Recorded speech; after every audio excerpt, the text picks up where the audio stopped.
religions in Sudan, and the peace treaty, peace agreement that has been sought and in some instances talked about. Let's give us some information in reference to what is going on about that agreement. Yes, the peace agreement was signed in Nairobi, Naivasha in Kenya.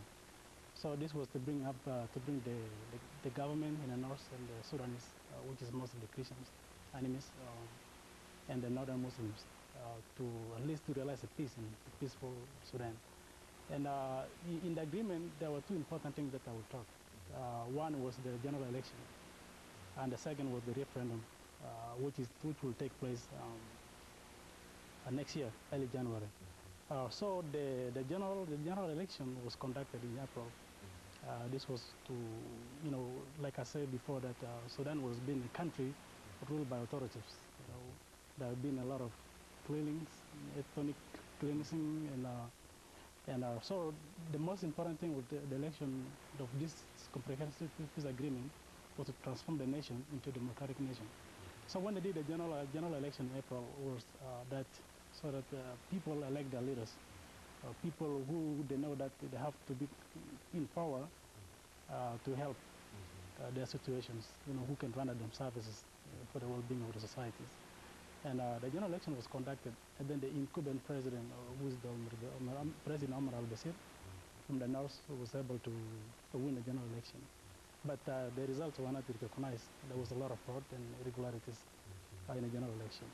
But that was not the main focus of the people in the south, which are mostly the Christians and the enemies.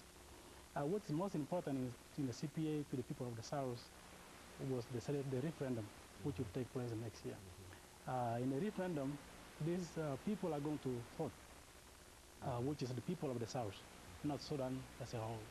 So in this process, they will determine whether they want to be a united Sudan, so that we maintain the largest country of Africa as a united, or to separate as an independent state.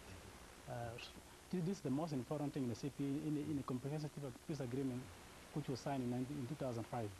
So the referendum will take place early January on the 9th of 2011. So that way the South can decide whether they be part of the Sudan or they have their independent states.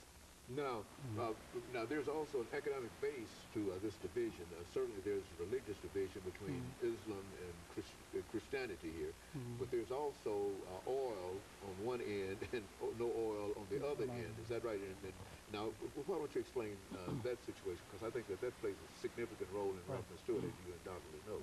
Yes, these are most of the important things in the CPA. One was the sharing of wealth. Because in the CPA there were government of southern form. There are three structures of government form. There's a government of national unity, there was a government of Sudan, and there was a government of southern Sudan. So in the process of the comprehensive peace agreement, there was what they call sharing of wealth, of resources. So part of it was the oil. The oil wells are mostly in the area in the south. So this is one of the conflicts that's been also a problem to the people in the south. But before we didn't have an oil in the country. So it became an economic problem between the people of the south and the north, because this moment most people in the south depend on the oil producing, the industry of oil. The revenue from the oil. Or from oil. So most revenues come from oil. So this has been a part of the argument that how are they going to share the oil resources in a process that if the South become an independent state,